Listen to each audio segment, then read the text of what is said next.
We found another HGA order. Let's take a look at what we got.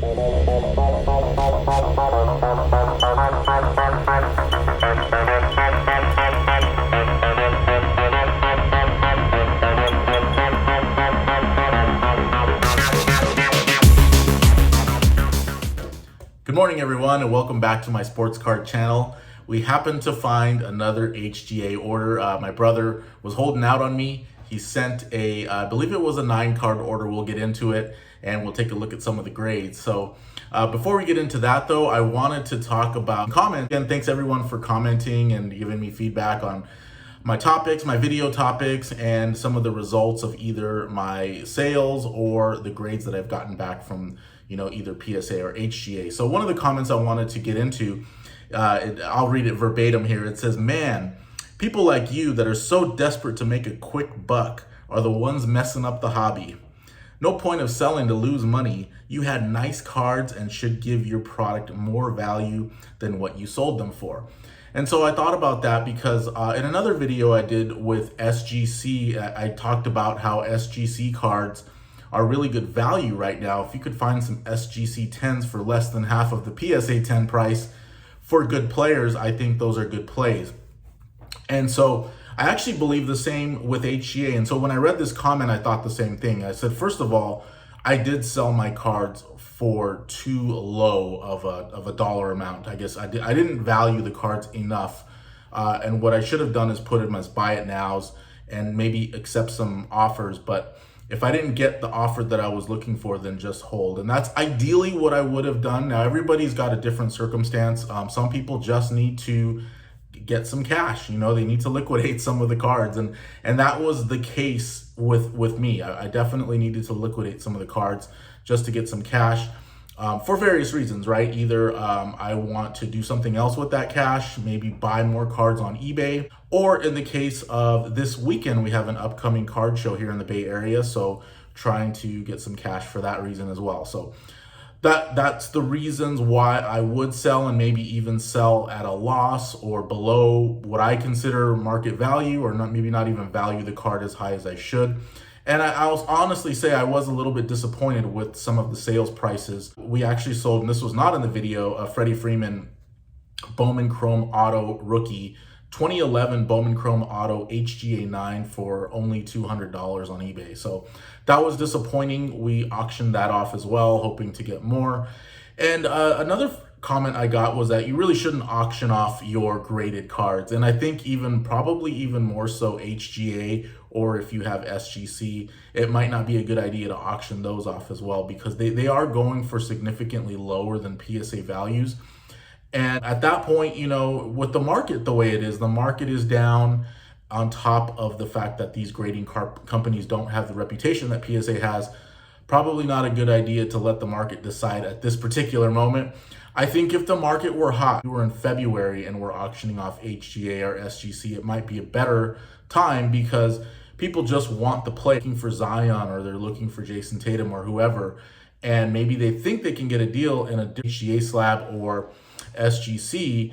I think there'll be enough demand that it would still drive the price up to something more reasonable, something what a seller would be looking for. But right now, I admit it was a bad idea. It was also a bad idea to try to sell all those Jordan Loves before the game, mostly because the card prices really weren't that high to begin with. There wasn't a lot of pregame hype going into that. It would have been better to hold. So I do agree with that comment. He also said HGA will get their shot down the road. PSA grades are whack. And that brings up another good point, is that now that I've been looking at PSA 10s, with the market down, it's a great buying opportunity. So I'm looking at different cards to buy. A couple of them, DeJounte Murray is a card that I really like, a player that I really like. And again, I'm all about buying the player, and so I'm just looking for deals on DeJounte Murray. It could be in an SGC slab. It could be an auto. It could just be his base prism. It depends on what I can find on sale. I'm not really looking for a specific DeJounte Murray card. With that said, I've looked at a lot of his PSA 10s, and I've noticed that there are a lot that are off-center that have been given a PSA 10. And so I tend to agree with this comment as well. I mean, I don't know if you want to go so far as say PSA grades are whack. There are a lot of PSA graded cards that look like legit 10s, but there are some that do not, and you really have to watch out for it. And I mentioned in a previous video that I was looking for a Cody Bellinger refractor, and I noticed that one had a soft white corner that was given a PSA 10, and I saw another PSA 10 that had clean corners. So of the two, obviously I'm gonna want the better 10, but they were both graded a 10. And so I think more and more collectors are starting to look at the pictures of the cards, and if a card is way off center and it got a 10, or if it has chipped edges or soft corners and it got a 10, I think most collectors, the savvy ones, the people that have been doing this for a while now, are really starting to look at that and say, no, that's not a 10. I'm not going to pay a 10 price on that. And so people are really starting to determine their own grades, in my opinion. I know for me, if I see a 10 that doesn't look like a 10, I'm not going to pay a 10 price. And I'm sure in the majority as far as that's concerned. So in any case, that could lead to other grading companies getting their shot down the road. And it's something that I'm hopeful for. I like the look of the HGA slabs, and that's one of the main reasons that I grade with them. I also believe that their grades are fairly accurate. I mean, I don't see a big difference between an HGA 9.5, an SGC 9.5, BGS 9.5, or a PSA 10. I mean, when I look at the card, I don't, with the exception of what I just said with some of those PSA 10 off-center cards, I don't see these wild swings in terms of the appearance of the card and the grade that it was given. So with that said, I trust the grade of HGA. I love the label, and I really hope they do stick around. So that's my 2 cents on that comment. And I do have a lot of HGA cards that I have not sold and I'm not looking to sell anytime soon. If anything, I feel that what's the best way to move the HGA cards, if you're looking to get value, is at a card show. If you have good cards like a Mike Trout, like a Kobe Bryant, like a Tom Brady, GOATs, cards that people are looking for, and they're just looking for them anyway, raw, slabbed, whatever, SGC, CSG, those high demand cards, you can get value for them in an HGA slab. And I actually, as an example, and I'm not sure if I mentioned this in a previous video, but I got value for an HGA 9 Mike Trout refractor. It was an X-Fractor 2014 Topps Chrome. I had it listed at the show. I had a table at that show, and I had it listed for $225. I also had a PSA 9, exact same Mike Trout card, for $200. I actually had it listed lower than the HGA 9, and it was just because I priced one and my brother priced one, and we didn't collaborate on the price. So that's what we came up with individually. And another dealer looked at that and said, why do you have the HGA 9 priced higher than the PSA 9? And I said, it looks better, that's why. No, that's not what I said. I just said, because I actually said we're trying to make a statement and show that HGA cards should be priced higher than PSA 9. And at the end of the day, we did get $200 value for that HGA 9, the same as we did a PSA 9. And we basically got the value that we priced it at in a trade. So I think if the way that I've experienced so far to get the most value for your HGA cards is to trade them at card shows. That's been my experience so far. I'd be curious to hear what everyone else's thoughts on that. Let's go ahead and take a look at these HGA grades. Okay, let's go ahead and take a look at this. The first card we have in the HGA order is Laviska Shenault Prism Disco. I'm not really sure. I wasn't on the planning committee for the purchases of Laviska Shenault. This was entirely my brother's idea.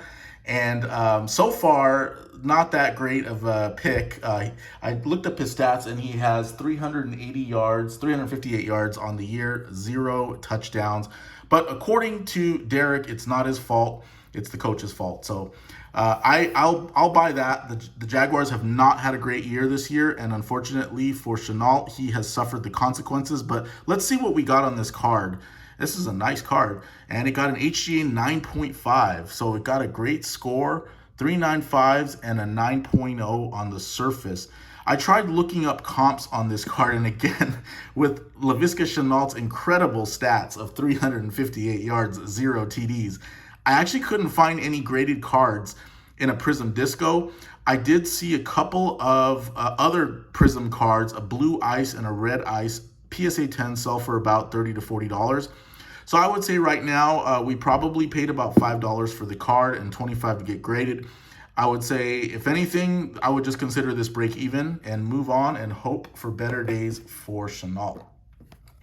It's another card I did not have a say in whether we were sending it off for grading, and not really sure what my brother was thinking on this one. I think maybe he was just hopeful that Alec Baum is going to have a great career. So that's my thought there, because I don't think he had a great season. And I looked up on eBay comps. This card sells raw for $1. We pulled it out of a pack. We bought plenty of packs and blaster boxes and mega boxes, so I'm sure that's where this came from. But it got a 9.5, and you can see it got two 10s, a 10 on the corner, 10 on the edges. So I will be rooting for Alec Baum. This is a nice card. It's a Topps Series 1 Rainbow Foil. And we got another card, backup running back, but he has just moved to starter because of an injury to Aaron Jones. This is Packers running back A.J. Dillon, and this is actually his red mojo. Let's see what we got. 9.5. So we're getting some good scores. I will say this, these cards were looked over very well. So my brother did a nice job of looking at the card and gauging whether or not it's going to get a good grade. I'm not sure, you guys can comment and evaluate how well he did on picking the players, but he definitely did a good job of looking at the cards and making sure that we got some nice scores here. And again, I'm a big fan of 10 centering. So this card got a 10 on the centering. You guys can tell me if you think that looks like a 10 centering. I'm looking left to right. It doesn't look perfect, but you know, maybe 55-45, and on the back as well. It's definitely not perfect, but you know, I like the score, so we'll see, you know, what everybody thinks about that. But 2 10s, 2 9.5s, a very nice score, very nice card, and he's gonna get a start. So you never know. This could be a great time to see some appreciation in his card. Another player that my brother's a big fan of is George Springer, who did have a good stretch for a little bit. He got really hot at one point. And this is his auto. The auto scored a 10, and let's see what the card scored. 9.5. So another nice score here. 3 9.5s, and the edges got a 10, so this is a True Gem Plus. The auto got a 10. And I'll tell you, I looked up comps on this, and honestly, George Springer, I mean, if you're a believer in George Springer, now is the time to buy. I saw comps anywhere between maybe $30 and $40. And again, we probably paid about 10 for the card and 25 to get it graded. So it could just be another break-even price point. Now this card, this is a card that I pulled from a box in 2008. This is a 2008 Topps Chrome Ed Reed. It's a box topper, and it's actually a serial numbered card. You can see here, numbered to 199. A very nice card, actually. And it scored a 9.5. Look at that. 2 10s, 10 on the corner, 10 on the edges, 2 9.5s, so True Gem Plus Plus. And again, this was a card that I pulled back in 08, and it was sitting in that box topper for this whole time, and we finally sent it out to get graded. I really like it. It's a nice card. I saw this card selling raw on eBay for $35. Well, raw in the box topper. And to get a score this good, I probably wouldn't let it go for less than $100. I just really like the card. So that was a nice score, and glad we got it graded. Another one I pulled out of a different box, 2008, also serial numbered Larry Fitzgerald. So Hall of Famer, future Hall of Fame wide receiver, serial number to 199. I'm not sure if you can, there you go. I think you can see it there. And this got a 9.5. So we're rolling here with 9.5s. 10 on the edges, 3 9.5. So a True Gem Plus, and another nice refractor. I looked up this card. I believe it was going raw for maybe $20, $25. So again, I'd value it maybe $50, $60 and a 9.5, but I'm not selling it because, you know, there's a little bit of sentimental value. I pulled those cards myself from packs back in 08, and I mean, unless somebody really wanted it and made me a nice offer, I'd sell. But for the most part, those are PC cards. Now, this card, I wasn't sure, again, quite what Derek was thinking. I know it's Mookie Betts, but I looked up a comp on this card, and I saw a PSA 10 recently sell for $52. Let's just see what we got on the score here. 9.5, so that's great. At least we got a 9.5, and it looks like the centering got a 9.0, half a point away from a True Gem. It's a very nice card, and probably paid very minimal for the card, probably $5. Paid $25 to get it graded, but that's $30 into the card, and I don't know, we could sell it for roughly a PSA 10 price or even lower than that. So there's not really much of a profit margin on that. But it's a beautiful card. And there is one thing I will say about this. If you grade cards like Mookie Betts, who are, basically on the Hall of Fame track and maybe even possibly one of the greatest players of all time, I think it's a good, it's a good thing to do. It's a good thing to grade cards of people who are players who are really on that road to being like just a Hall of Fame, all-time great, maybe a player that can break records or have multiple World Series rings or multiple MVPs. Even a base card. This is a 2015, and it's pretty rare. So that's the other thing to consider. There just aren't many of these cards out there. There might not be a lot of demand for it right now, but maybe 5 years from now, when people are going back and collecting Mookies, this could be one of those cards that's in demand. So that's something to consider. If you're getting cards graded, you might not have the value now, but it might happen down the road. And you just want to find good cards of good players and get them graded if you can. This is a Kyle Kuzma lime green. This is actually another serial numbered card, serial number to 175.